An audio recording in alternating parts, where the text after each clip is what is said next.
Good afternoon, civil second year. Myself Vimal. Welcome to RIT online classes. तो आज हम लोग आपको अप्लाइड मैकेनिक्स में आपके नए टॉपिक पे लेके चलते हैं। पिछली बार हमने जैसा कि पढ़ा था कि अप्लाइड मैकेनिक्स की में कौन कौन सी यूनिट्स होती हैं, सिस्टम ऑफ यूनिट्स पढ़ी थी और ये सारी चीज़ें उनके बारे में पढ़ा था।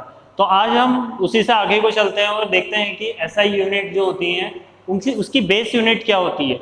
मतलब वैसे फिजिक्स में आपने ये पहले भी पढ़ा होंगी, लेकिन बेस यूनिट्स क्या होती हैं। सबसे पहली यूनिट है किलोग्राम, जिसे हम केजी से डिनोट करते हैं, ठीक है। और केजी किस चीज़ के काम आता है? भार को नापने के, जैसा आप सभी को पता है। सेकंड है मीटर। मीटर एम से, स्मॉल एम से डिनोट होता है और ये डिस्टेंस के लिए नापने के काम आता है। तीसरा है सेकंड, इसे स्मॉल एस से डिनोट करते हैं और ये टाइम को मेजर करने के काम आता है। फिर आता है केल्विन। केल्विन है के, उसके बाद एम्पेयर, एम्पेयर है ए, ठीक है। उसके बाद कैंडला, एम्पेयर किस लिए? करंट को नापने के काम आता है। कैंडला ल्यूमिनस इंटेंसिटी को नापने के काम आती है। कैंडला इसे CD से डिनोट करते हैं। और मोल, सबसे लास्ट यूनिट है मोल। मोल को हम लोग क्या होते हैं?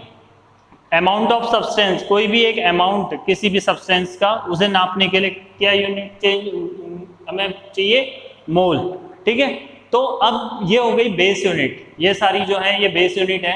इन्हीं यूनिट से मिलके बाद में फिर क्या आती हैं? इसकी derived units,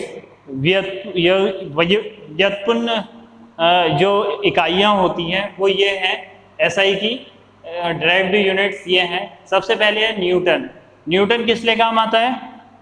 Newton force, force जो है उसे हम केजी मीटर पर सेकंड स्क्वायर से नापते हैं, लेकिन उसकी डिराइव्ड यूनिट हमने क्या कह दी? न्यूटन, जिसे हम कैपिटल N से डिनोट करते हैं, ठीक है। उसके बाद दूसरा है जूल, जो हमारे क्या आता है? वर्क या एनर्जी को नापने के काम आता है। जूल, जूल कैपिटल J से डिनोट होता है और न्यूटन मीटर से इसको डिनोट किया जा सकता है। तीसरा है हमारा वॉट। वॉट को हम W से डिनोट करते हैं और ये जूल पर सेकंड होता है इसका फॉर्मूला, जूल पर सेकंड। हर्ट्ज, हर्ट्ज को HZ से डिनोट करा जाता है और सेकंड पर सेकंड, इसकी पर सेकंड, इसे हम इस तरीके से, ऐसे फ्रीक्वेंसी इससे डिनोट करी जाती है हर्ट्ज से, और इसको हम ऐसे भी लिख सकते हैं, ठीक है, पर सेकंड। पास्कल, पास्कल हमारा आता है प्रेशर या स्ट्रेस को नापने के लिए, पास्कल यूज होता है। और पास्कल न्यूटन पर मीटर स्क्वायर से डिनोट होता है, ठीक है। तो ये तो था आपका सारी चीजें जो ड्राइव्ड और ये सारी चीजें होती हैं। नेक्स्ट हम आगे बढ़ते हैं। आगे हम आते हैं कन्वर्जेंस में। तो हमने पहले पढ़ा जैसे कि जो MKS सिस्टम होता है, एक होता है CGS सिस्टम, एक होता है SI सिस्टम।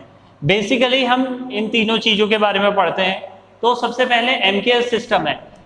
कभी कभी हमारे पास कोई वैल्यू MKS में होती है, दूसरी वैल्यू SI में, तीसरी CGS में। तो एक क्वेश्चन हमसे सॉल्व नहीं हो पाता है, तो हम उसके लिए क्या करते हैं? MKS को भी SI में चेंज कर देते हैं, CGS को भी SI में चेंज कर देते हैं, ठीक है। तो जैसे कि MKS सिस्टम है उसे हमने SI में चेंज करना है। जैसे कि हमारे पास एक एग्जांपल ले लेते हैं कि 150 kg पर सेंटीमीटर स्क्वायर, ठीक है, इसको हमने करना है न्यूटन पर mm स्क्वायर में चेंज, ठीक है। तो हमारे पास क्या है?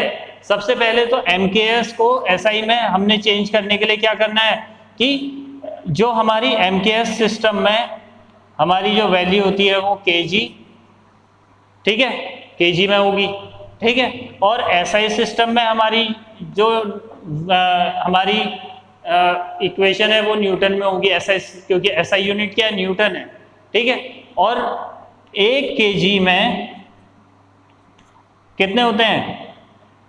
1 kg बराबर G न्यूटन होता है, स्मॉल g न्यूटन। तो 1 kg बराबर स्मॉल g न्यूटन और g की वैल्यू होती है 9.81, ठीक है। g की वैल्यू ये हो गई। तो 1 kg में कितने हो गए?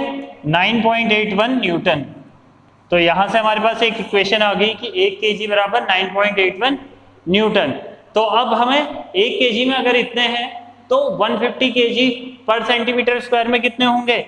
1 kg में अगर इतने हैं तो 150 सीधे सीधे सिंप्लीफाई हो जाएगा 9.81 अपॉन, अब ये सेंटीमीटर स्क्वायर है, हमें mm स्क्वायर में चेंज करना है, तो 10 mm स्क्वायर।